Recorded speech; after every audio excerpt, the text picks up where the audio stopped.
Hello and welcome back to our weekly market recap. I'm with Rich. Hello, everyone. And I'm Knight. Let's get to it. So we saw another volatile week this week. Monday specifically having a drop, well, Tuesday, I apologize, having a drop the first day of trading this week. Then Wednesday, we saw a big rise in the market, but ultimately for the week, we're still down 2.51%. Year to date, we are still up 2.55%, but we are below the February highs, 1.33%, but we're still up 49.32% from the lows in March. So we are seeing a slight give back from our highs that we've just seen, but that is mostly due to increased volatility that we naturally see in September and then also the November elections. So Rich, do you want to talk about what we see most years in September volatility?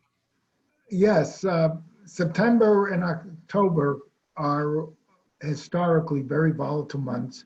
Sometimes September, actually, we've had more volatile Septembers than we have Octobers, even though October is more famous for bigger drops.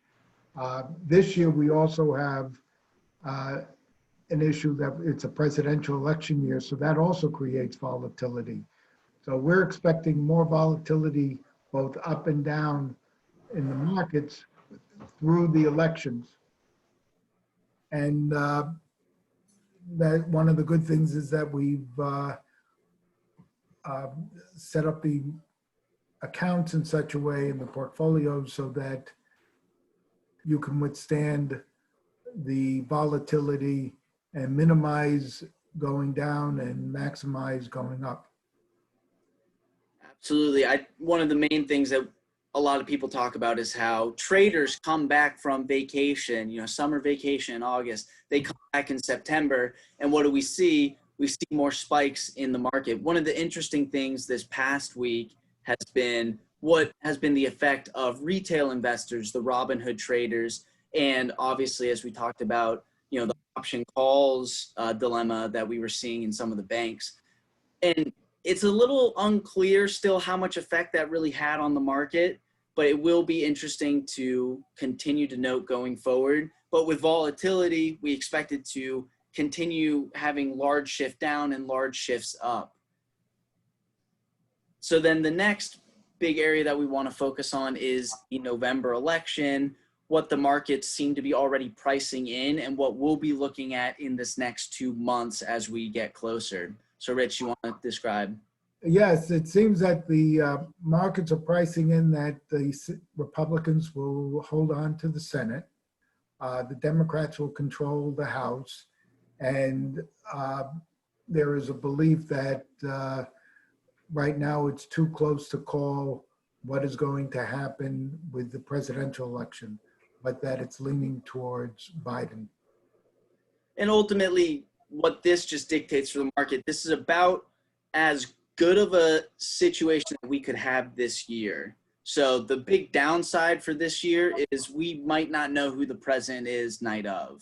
And so the market's definitely pricing in that uncertainty, but also pricing in the fact that we're going to have a split, Congress is very positive, and that's what the market likes to see, because it means we're not going to be able to push through a lot of political capital in the first year, especially with, the midst of this pandemic. And the type of political capital that the stock market doesn't like is raising taxes, more regulation. So they're expecting that's going to get delayed, which is positive for the stock market because it allows the larger companies that are invested in the stock market to have a clear idea what the regulatory and what the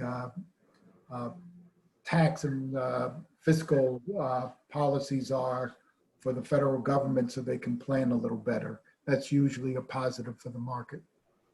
Yeah, I guess one last question I have for you on the front of what do we need for this next stimulus? Do we need to see the next fiscal stimulus? As you know, we've still been getting stimulus into the market from the Fed and on the monetary side, but do we really need that fiscal package to come out? Are you even expecting it to come out at this point before the election? Very good question. I don't have a crystal ball to figure out how well our government is going to function between now and the elections. Usually, if I bet against the government, I'm right, but I hate to say it in this case. I do think that the economy would be best served with a stimulus package. I think we have a lot of state and local governments that are teetering on the edge for no fault of their own related to the pandemic. And we have individuals who are suffering for no fault of their own due to the pandemic, and that it's incumbent upon the government, our federal government, to step in. But that having been said, that may not happen. Yeah, I agree with you on the fiscal side. I think it is important to at least note that every week the Fed is still, buying corporate bonds, buying other bonds at an extent that they've never done, growing their balance sheet. And so we are seeing stimulus into the economy that I think is very helpful. We just aren't seeing it on the fiscal side yet, and I really hope that's a big yet.